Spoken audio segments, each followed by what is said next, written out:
everyone. Welcome to the interview series with the members of WGGE. Today we have with us Professor Ritaban Chatterjee, who is an assistant professor at the Department of Physics, Presidency University, Kolkata. His research interest is centered on the inflow and outflow around supermassive black holes. Thank you so much, sir, for joining us. I welcome you here. And without wasting much time, I would like to ask you the very first question. How did you get into the field of astrophysics? Okay, so thank you for inviting me for the interview. And so, uh, so I did not have really a sort of my joining astronomy and astrophysics for a career was, I would say that it's a little different from the usual story in the sense that I did not really have a telescope when I was a kid, or I grew up very near to Kolkata and the city sky is quite dull, so I was not inspired by the beautiful sky. But I was interested in physics, and I was interested in sort of the naive big questions like where are we coming from, where we are going, etc. And on the other hand, I mean, these questions are sort of philosophical, but I had I was interested in sort of clarity and analytical answers, and I felt like physics provides that clarity and sort of those mathematical answers to the big questions.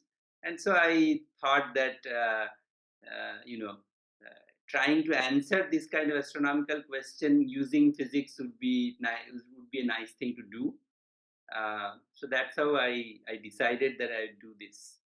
Any particular books that you read while growing up, which got your interest into something like this, stars and the sky? I mean, I read some, I read standard sort of science, popular science books. I mean, at that time, I thought that The Brief History of Time by Stephen Hawking was a popular science book, but now I realize that it's really not. It's not very easy to follow for someone who doesn't have an advanced knowledge of physics. But at that time, I read that book and I felt like I understood parts of it, and that was kind of inspiring. I also read, I remember I read, there is a book called The First 3 Minutes by Steven Yes. Weinberg, which is a very famous, Yes, yes. popular science book. But again, that's actually a slightly advanced level book. But there's a book by the famous Indian cosmologist and gravitational physicist who unfortunately passed away recently, Yes, yes. Thanu Padmanabhan. So he Yes. had a book named After the First 3 Minutes. So which meant that in the first 3 minutes, all the nuclei were formed by the Big Bang nucleosynthesis. But what happened after that? So the story of the early universe cosmology and sort of the late universe cosmology. So that book I read when I was a master's student, and I that was actually written in a very accessible way, and I really liked it. And there were other popular science type books at various levels that I read. So those were inspirations, but I must say that those were sort of that kind of inspiration was a little naive in the sense that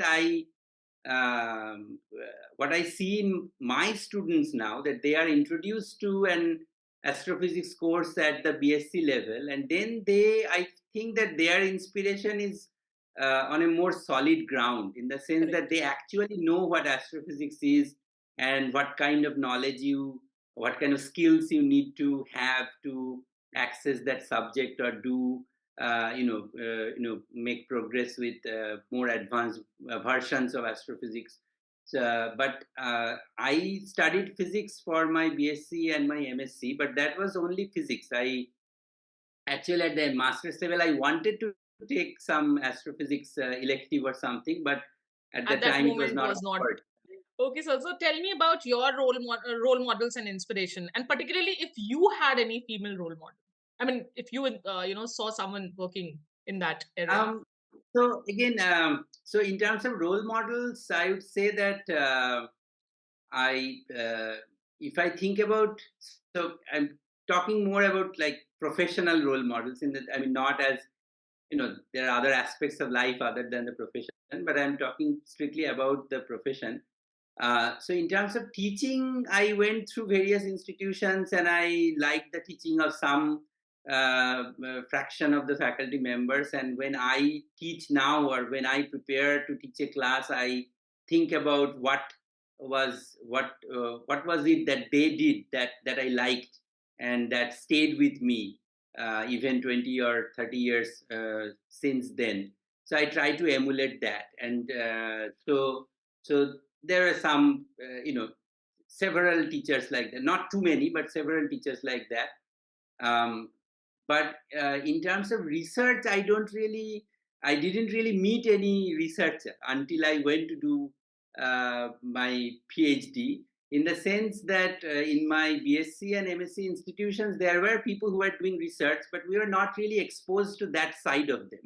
We Okay. were mostly exposed to the part that they came and taught us in class, but what they were doing as researchers, we had no idea. Correct. Again, nowadays my students, they know exactly what I'm doing as a researcher, because my Correct. office is right next to their classroom or something. So they see what I'm doing when I'm not in class, and a lot of time I'm doing something related to research, so they can sort of understand what's going on. But I didn't really know. So the first researcher with whom I had close interaction was my PhD advisor Okay. in Boston University. So a lot of my research philosophy and sort of how I envision good research is basically coming from my PhD advisor. But after that, of course, I have interacted with many researchers in both outside of India and in India, and I like many of them. I don't want to name names because there are too many, and Many. I probably not. Correct. I'll regret not mentioning someone that I really respect. Um, in terms of particularly female role models, I would say that in grad school there was one person who taught us, I think, multiple classes, and I also talked to her about just just Flying. normal questions about studies and research and various. So she was not my PhD advisor, but I talked to her about things that I'm facing and sort of the hurdles that I'm facing or things that I like in grad school. So her name is Teresa Brainerd, and she was very supportive. And a lot of my teaching, actually, I was extremely inspired by her teaching, and a lot of when I teach something, I emulate a lot of the things that she did. So I would definitely mention them. And then in my BSc, in my MSc institution, in our department, I did not really interact. There are very few female faculty members, and I didn't really interact with almost any of them. In my BSc classes, I did interact with two female faculty members who were there, and I respected them. I liked their teaching. However, as I said, that at the BSc level, and since there was no research projects or there were not too much interaction with the teachers, we just saw them in class. So we did not really have too much opportunity to get to know them, get to know their to be really inspired by them, other than just from their teaching. But So, I so the I way, so the yeah. communication between teachers and professors also now have improved a lot, I think, with, you know, Yeah, I think at least in, I mean, it depends on the institution, depends on, it's a little bit person to person thing. I mean, it's not universal, but it's correct. true that at least in some institutions and in my institution, I can see that students interact much closer. And I mean, one thing is, if you do some research, I mean, even as an undergraduate research project or a postgraduate research project, not as a PhD student or anything, but even if you do a little bit of research with a faculty member, then you are interacting with them outside the classroom, and Correct. you are seeing that how they answer questions, how they when because the research project, even the faculty member don't doesn't know the answer. So when we meet a hurdle, if something is not working in our code, or some answer that we're getting seems to be wrong, I can get to see that how this person who is a researcher, who is a teacher, how is that person reacting to this kind of hurdles? And there is a lot to learn from there outside of the class. And when you interact with them like that, then there is more opportunity to, you sort of, you have a more, closer interaction. You get to know them as a human being, and so I think that that automatically uh, generates some more interactive atmosphere and more opportunity to know about the profession. Correct, correct. So I have, I went through your lectures on YouTube, of course, while preparing for this interview, and I, of course, came to know about your work. But then I would really like to, like you to tell the audience about more about your work.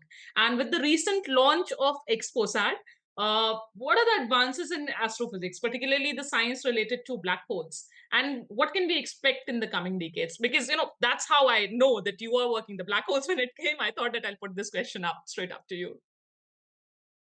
Right. So I'll try. I mean, a researcher has to be restricted when they start to talk about their research because there is just too many things to say. But I try to keep it brief. So I mostly work on inflow and outflow around supermassive black holes. So supermassive black holes are present in all massive galaxies, as we know, but only a small fraction of them, let's say 5% or maybe 1%, are actually active in the sense that they are accreting matter from the central region of the galaxy, and that accreted matter is actually, before getting plunging into the black hole, it has to lose energy and angular momentum. So when it loses energy, part of that energy is sort of emitted as radiation. So those sources become very, very bright because of that radiation. Correct. So the central region of those galaxies become very bright. So those are called active galactic nuclei or quasars. In some, those two terms are almost equivalent. Um, and so one of the things that we don't know is how exactly, what is the structure of this inflow. How is the inflow happening exactly? How is this radiation from the inflow region that is coming out? What's the exact emission process that's going on?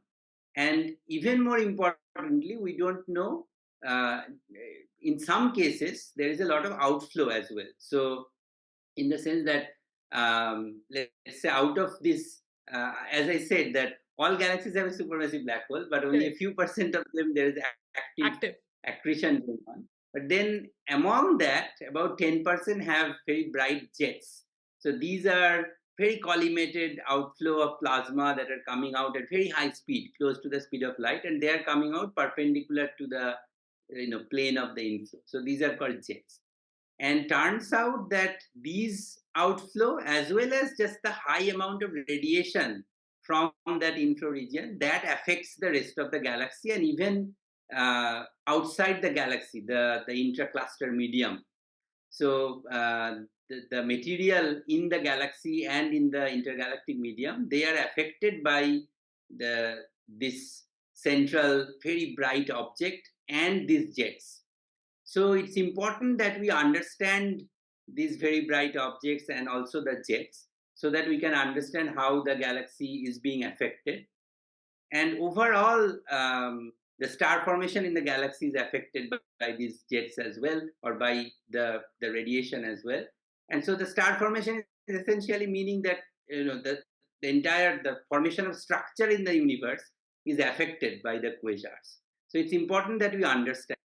So my research focuses on understanding the quasars, or understanding the, as I said, the inflow and outflow around the supermassive black holes. And what I do is I look at multi-wavelength observations. So these, as I said, these are very bright objects, and they're bright not only in just the visible band where our eye works, but it is bright in all over the electromagnetic spectrum. So from radio waves to infrared to optical, UV, X-ray, and even gamma ray in some cases. So I observe these objects at these multiple wavelengths, and then from analyzing the nature of the observation, the spectral nature of the observation, how the emission is varying with time, I try to understand what exactly is going on. So, what is the structure of the outflow? What kind of particles are present? What kind of energies they contain? What kind of magnetic field are there? And what kind of emission mechanisms are going on? And to do that, uh, not just doing, analyzing the observed data is enough. Usually what needs to be done is you need to model the system with a numerical sort of model. So you Correct. say that, okay, there is some inflow, there is outflow, what kind of emission mechanism can be there. So you put everything in your numerical model or the simulation, and you get the simulated observation. So you get what kind of observation should we see if this were the model. Okay. And then we compared the simulated data with the actual data. And then if they match, then you know that your model is right. Usually they don't match at the first Okay. attempt. Then Okay. you tweak your model and see that after tweaking your model, your simulated observations will also change. And then do they match now? And if they do match after some tweaking, then you know that your model now is right. So then your model contains all the physical information like the particle energy and the magnetic field and the structure of the magnetic field and so on. So then you can say, okay, from these observations it seems that this is the structure, this is the emission mechanism. So that's the overall sort of the I The would work that say the you modus do. operandi of my research, right? So you're one of the former members of the working group of gender equity. So how were you associated with this organization? Yeah, so I was a member of the working group for gender equity of the ASI, and what we did was we had regular meetings and we did various activities. So WGG hasn't started for too long, so there are many new things that happened during my time, and still new things are happening. So, for example, there is a Facebook page that we started. So I was one of the administrators of the Facebook page. There are also other social media avenues. There is a Twitter and I think there's an Instagram as well. There were various sort of meetings that happened in which WGG was giving it. Some member of the WGG was giving a talk or a poster in those meetings. So for example, there was a international meeting for women in physics. So there, the WGG gave a poster. There was a IUPAP, so it's a meeting for pure and applied physics, in which again there was a gender equity session in which WGG gave a poster. So this kind of representation of WGG at different events, so that people can know about the activities of WGG and the fact that it exists, and the necessity of certain an entity like this, that was given. And then I think another, I mean, we did various things, and all of those are sort of important, so I cannot give them in the order of importance. So the point is Yes. that, for example, we also did organize the so-called Annamani lectures. So these were lectures where um, some discussion related to gender equity happened, and I think we did several. And the goal was to do once with every few months or so. So we did some of those, and some of the discussion, some of the talks were very enlightening, and even for some of me and some of the other members who have read some literature about this, who have gone to many talks and conferences on this topic about gender equity. We also came to know about new studies and new sort of understanding of this topic. So those are very useful.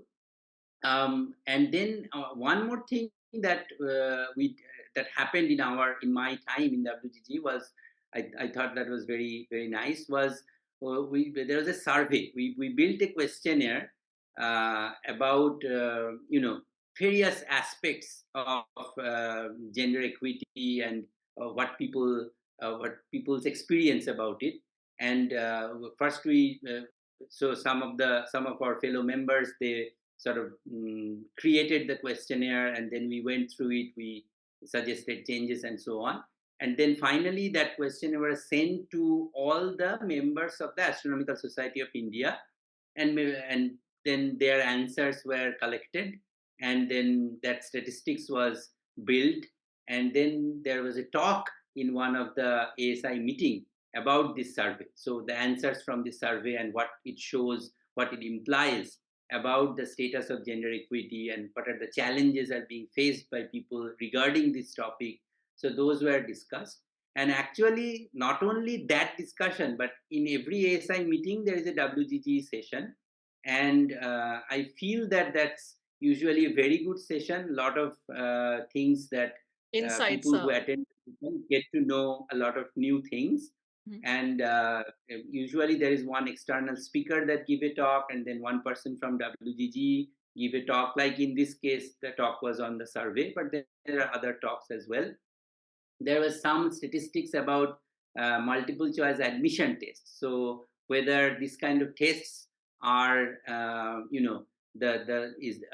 is there a bias, a gender bias, or other kinds of bias in this test? That was there was a attempt to Evaluated. study that, and Mhm. the result of that was also discussed in one of the meetings. And all of these were, I think, awareness about this was very important, and I also learned a lot of new things, and I think everyone who attended learned something new in these sessions.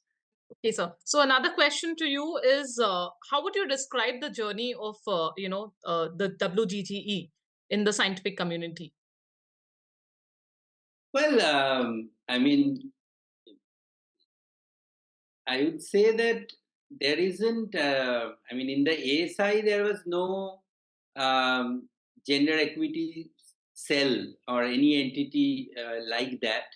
So WGG was the first version of it, and I think in this series, the previous interview was by Prajwal, and there Prajwal has discussed this at length. That there are various challenges in this field, and the first one is just to make people aware that there is a lack of gender equity.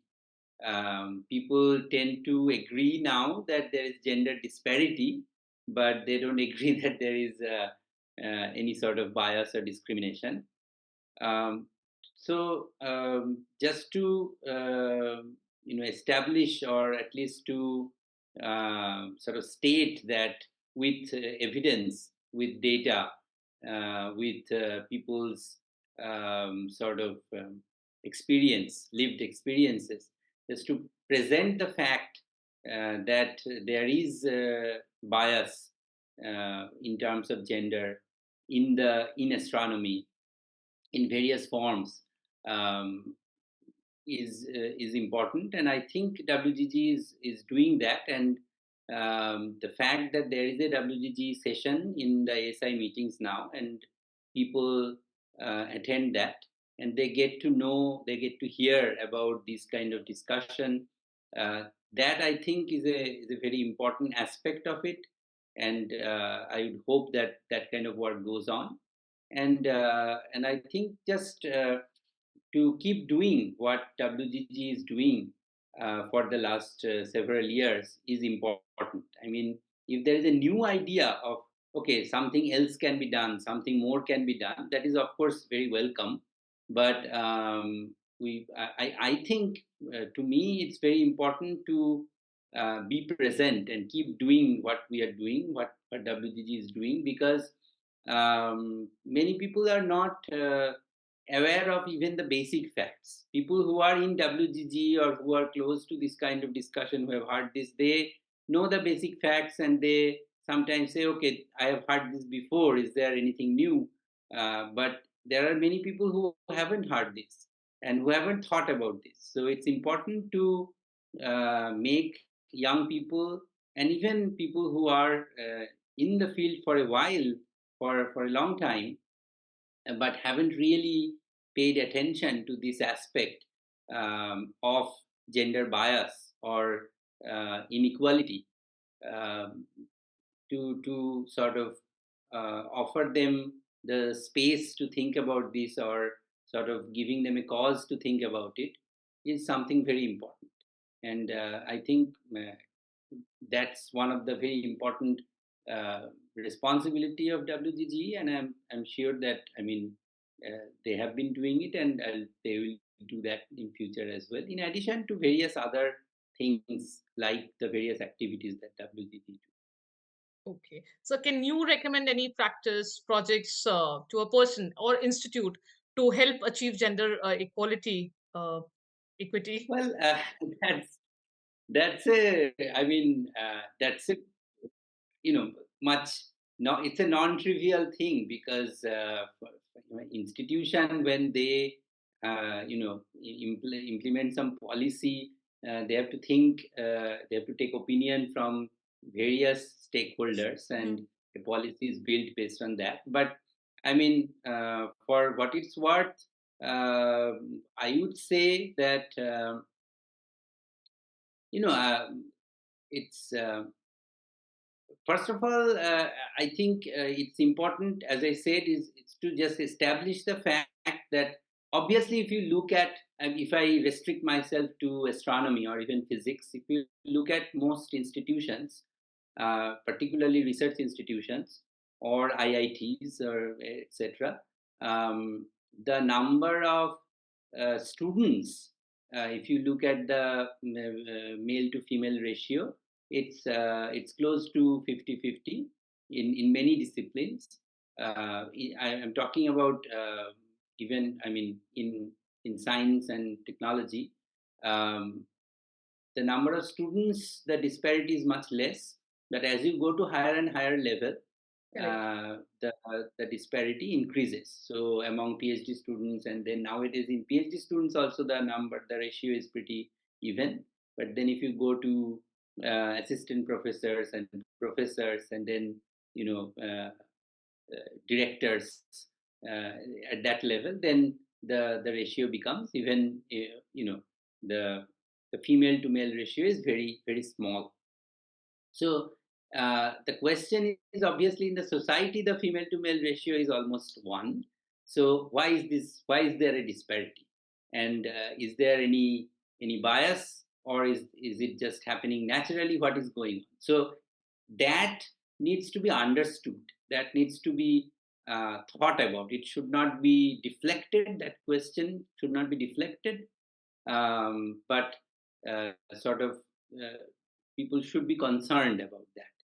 And then more direct things, people tend to set some goal. For example, in many cases, when I've been to part of some scientific organizing committee of a conference, we have tried to keep at least a 30% of all speakers to be female, or 30% of the session chairs to be female, and so on.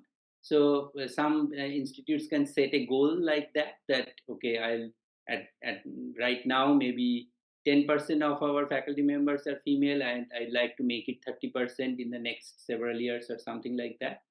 And then in the marginal cases, when you have two applicants who are very close to each other, then giving the edge to the more underrepresented part of the population. That's something that is often done in various institutions. So that can be implemented. Um, and since it is at various levels, it's very difficult to talk about particular things, but I can give one example. Let's say there is a multiple choice exam. Based on that exam, you are making a merit list, and based on that list, you are admitting students or admitting candidates. And one can say that this is a very fair exam. There is no bias in grading. It's just the grading is done by a machine, and the questions are set by a large number of people. So, what can be more fair than this? And the answer to that, I often give this example that if you think about one student coming to the exam hall in a crowded bus, and if that student is a male student, and if that student is a female student, their experience in the crowded bus will be very different. So Absolutely. while going to the exam hall, they are facing very different circumstances.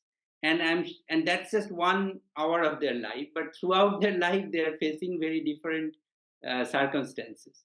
So obviously that one fair exam doesn't make everything fair. So those kind of aspects need to be taken care of. Obviously it's very difficult because if you, I mean, it's not quantifiable, so it's difficult to, you cannot give weightage based on that. Right. But I think it's important to look at the other perspective, because often, at looking at a topic from a different person's set of experience, uh, as much as it is possible, is very enlightening. um, I can give, I guess, another example. This is an example given by one of our colleagues in the National Center for Radio Astrophysics, NCRA. His name is Nisim Khanekar. So he gave this example where um, they had students doing summer projects with them, and both male and female students. And then at the end of the project, at the end of the summer project, they, if they do well in the project, they were invited for an interview for the PhD admission. And turned out that they are, based on the project performance and based on the interview performance at the end of the project, the female candidates did as good as the male candidates, if not better. On the other hand, in the same institution, in the multiple choice based PhD admission test, the female students did much worse. Oh, So, while the multiple choice exams are supposed to be fair, you can clearly see that they are not, there is some bias going on, because obviously the students who are doing well in project are probably good potential researchers, but when you are doing a multiple choice test, you are not really selecting the good potential researchers.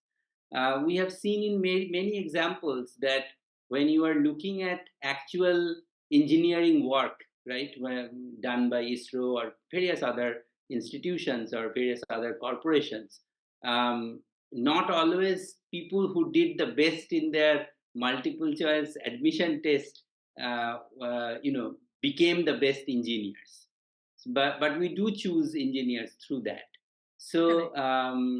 So obviously doing well in a multiple choice exam is not the sheer short sign of becoming a very good engineer. So basically what I'm trying to say is the processes that we assume to be fair are not always being the best judge of a fair selection.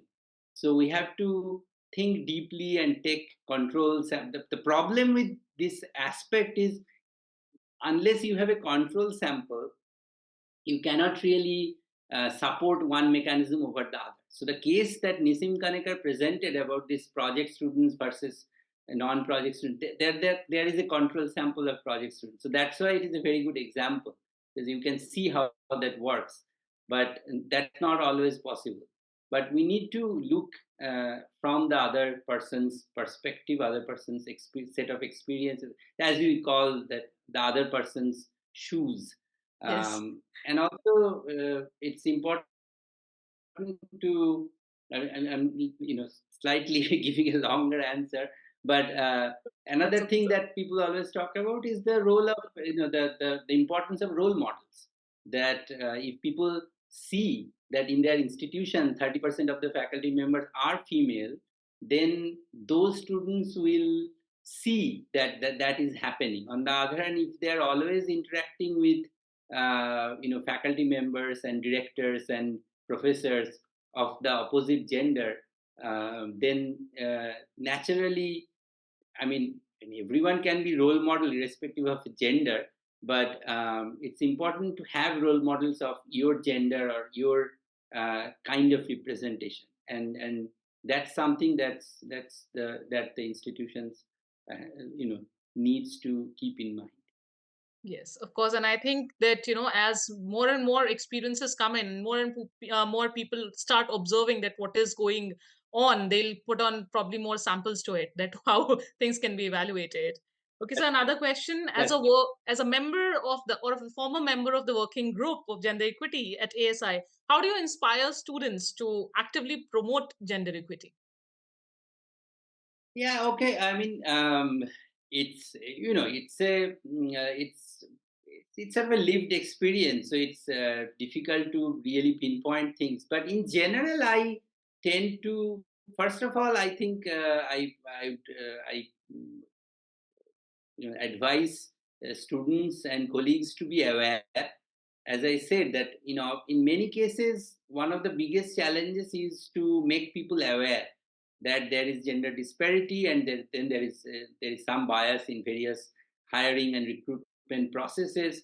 And as I mean, it is quite well known that the biases are not often very conscious bias. It's not always that people are consciously discriminating against certain based on gender or based on any other representation, but often the bias is unconscious. Subconscious, correct. People don't always realize that there is a bias, and so to point out those unconscious biases, and to make people aware, and those can happen only through going to these kind of sessions, going to these kind of talks, the sessions like the WGGE session or the ICWIP meetings. I'm talking mostly about astronomy and physics, Of but course. in general, and in some cases in universities there would be gender studies department, and there will be talks or conferences related to that. um, and so just to be aware is very important. The other thing that's important is to communicate, in the sense that if you find something that's offensive or discriminatory, then you should speak up, not harshly but politely, but you should clearly mention that something like that is happening which seems offensive. And sometimes people understand. Sometimes people who are saying something offensive or taking some offensive action, which are biased in terms of gender or any other sort of representation, they tend to, in some cases they do understand, and then they refrain from such behavior. But in some cases they do not. So if they do not, even after clear communication, then I usually I encourage the my students and colleagues to actually communicate with the administration. Nowadays, at least I mean, in the educational institutes and universities and colleges, there are always sort of committees or bodies related to harassment, related to various these kind of issues. And so one can formally complain, Correct. and usually those are taken very seriously, and the committee discusses the issue and talks with the people concerned, and they take the necessary actions. So being aware and to communicate, those are the advices. Okay, so the very last question I'll have for you is that what message do you have for the young budding scientists? Well, I mean, I guess I have. So one thing that I would like to mention is that, in terms of the theme of today's discussion about gender equity, people learn things by experiencing it, by looking at, by listening to other people, by sort of listening to talks, listening to sort of going through the experience of this various sort of discussion that's happening among other people. I mean, when I think 20 or 30 years ago, when I was a student, I don't think there were too many gender equity related discussion going on in the educational institutions or research institutions in India. Uh, when I went to do my PhD in the US, uh, almost from the mid 2000s, I listened to several talks went to some meetings related to this, and I realized that okay, this problem exists. There are people who are talking about this. There's a lot of literature on it, a lot of surveys and discussions. As you may know, that Harvard has this survey of unconscious biases. So one can take the survey, and they will be asked questions. And the goal of the survey is to make you realize that there are, even if you think that you are the most unbiased person, and it's not just about gender but various otherness, then you will you will realize that I mean, most person have some unconscious biases. So all these things I was exposed to these things, and that brought me to this realization that okay, this happens, this is there, and this needs to be addressed. And what I feel good about now is that this kind of discussion is happening now. For the last 10 years, I am hearing this kind of discussion in India, in Indian educational institutions. As I said in the ASI meeting, which is the meeting of the roughly 600 astronomers are registered to ASI, and uh, so every year there is a meeting and there is a session on this. So the current crop of astronomers, at least, and physics students also, they are growing up seeing this thing around them, seeing these kind of meetings, seeing this kind of discussion in them. And so I hope that when they become professional scientists and astronomers, or just good citizens of the country, they will have that awareness that I'm talking about. And that's something that, so one of them, so the message related to this is that just to be aware of this, be aware of the data, the issues, and be aware that people, there is a lot of literature, try to read the literature. I mean, we are scientists, we mostly believe in the papers that have been written. So Correct. I would suggest that people can go and read papers. There are repositories of papers about this, and just to so that that there these kind of things have, there is this issue is there, and there are ways to address this. People in different parts of the world, including our country, have and are trying to address these issues. So just to be aware is very important, and my uh, that's my gender equity related message to the young people. In terms of just general science, my message is something that one of my sort of senior scientist once told me several years ago, is that a lot of things happen around you, and you feel like if you which don't seem right, but then you feel like if you don't do that, if you are not in that practice, then you are losing out, on your promotion, you are losing out on getting the better job, and so on. But then never lower your level of intellectual activity uh, to achieve some goal, some immediate goal. If you think that there is a certain level of intellectual integrity that you should maintain, and you have a set goal for that, don't Compromise don't with that yeah, ethic. that's right, don't compromise with that goal, even if that means that you are losing out on some immediate gains. So I think that's a very important lesson that keeps me grounded. Great. So, I mean, I think, I was particularly inspired by this last line. And I think, a lot of people need to hear this. And because, the current generation that we have, of course, a lot of information is flowing out and with a lot of things around them, things like this, to gain the immediate attention. A lot of people are getting involved in that kind of thing. So probably they should definitely practice the last statement that you said.